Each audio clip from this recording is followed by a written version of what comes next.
তো বন্ধুরা চলে এলাম শীতকালের এক পিঠা নিয়ে। শীতকালে সবার ঘরে ঘরে পিঠা চলে, তো আমিও আর দেরি করলাম না, বানিয়ে ফেললাম। তো দেখতে থাকুন, শিখতে থাকুন। তো নারকেল নিয়ে চলে এলাম। নারকেলে ফোসকা হয়ে গেছে, কতটা সুন্দর দেখাচ্ছে ফোসকাটা দেখুন। একদম একটা সুন্দর কোয়ালিটি, দেখতে কতটা সুন্দর দেখাচ্ছে দেখুন, সাদা বক বক করছে। তো নারকেল কুড়িয়ে নিলাম, কুটিয়ে নিলাম। এদিকে তালও নিয়ে এলাম, নারকেল কুড়িয়ে নিলাম, নারকেল কুটিয়ে নিলাম, আবার এদিকে তালও নিয়ে এলাম। তো তাল দিয়ে নারকেল দিয়ে চালের গুঁড়ো দিয়ে মজাদার পিঠা আজকে বানিয়ে শেখাবো আপনাদের। নারকেল কুড়িয়ে নিয়ে চিনি দিয়ে আমি পুর করে নিয়েছি। নারকেল চিনির পুর তো অলরেডি হয়ে গেছে পুরগুলো আমার, দেখুন। চালের গুঁড়ো নিয়ে এলাম, এদিকে তালও নিয়ে নিলাম।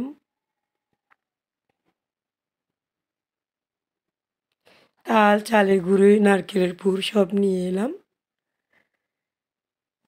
তো অর্ধেকটা চালের গুঁড়ো দিয়েছি চুলোতে, এর উপরে আমি আবারও দেব। তো ঢেকে দিচ্ছি ভালো করে হওয়ার জন্য। এইদিকে আমি তাল দিয়ে মেখে নিব চালের গুঁড়ো বাকিগুলো। এগুলো আবারও ওই পিঠেটার উপরে দিয়ে দিতে হবে পুর দিয়ে।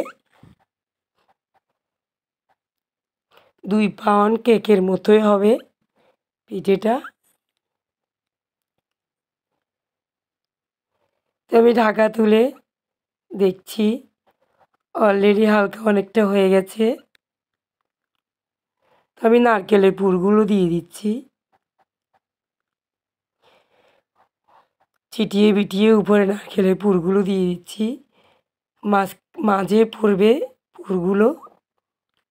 তো এর উপরে আমি কাইগুলো দিয়ে দিলাম, যে কাইগুলো তাল দিয়ে মেখে নিয়েছিলাম সেগুলো দিয়ে দিলাম।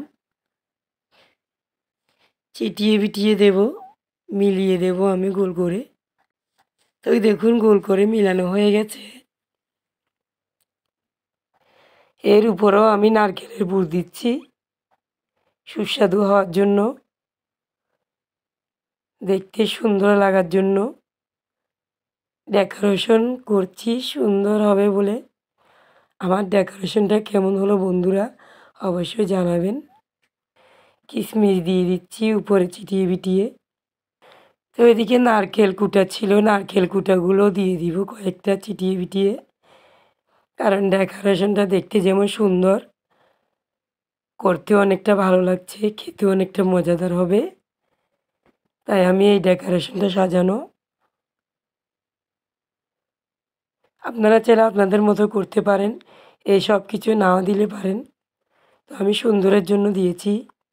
দেখুন ডেকোরেশনটা কত সুন্দর। তো অলরেডি হয়ে গেছে, আমি ঢাকা দিয়ে দিলাম। ঢাকা তুলে দেখছি ওয়াও হয়ে গেছে অনেকটা কেক পিঠা। দেখুন কতটা সুন্দর ভাব বেরিয়েছে। তো এই হলো আমার আজকের রেসিপি বন্ধুরা, পাশে থাকার জন্য ধন্যবাদ। তো আমি একটা কাঠি দিয়ে ভালো করে দেখছি হয়েছে কিনা, একদমই অলরেডি হয়ে গেছে। তো দেখুন কতটা সুন্দর ডেকোরেশন করা হয়েছে। আপনারা চাইলে এভাবে করতে পারেন, না চাইলে যা থাকে বাড়িতে তা দিয়েও করতে পারেন। খাওয়ার চেয়ে দেখা সুন্দরটা অনেক বেশি। তো গুড বাই বন্ধুরা, ভালো থাকবেন, পাশে থাকার জন্য ধন্যবাদ। আমি পরিবেশন করার জন্য কেটে নিচ্ছি।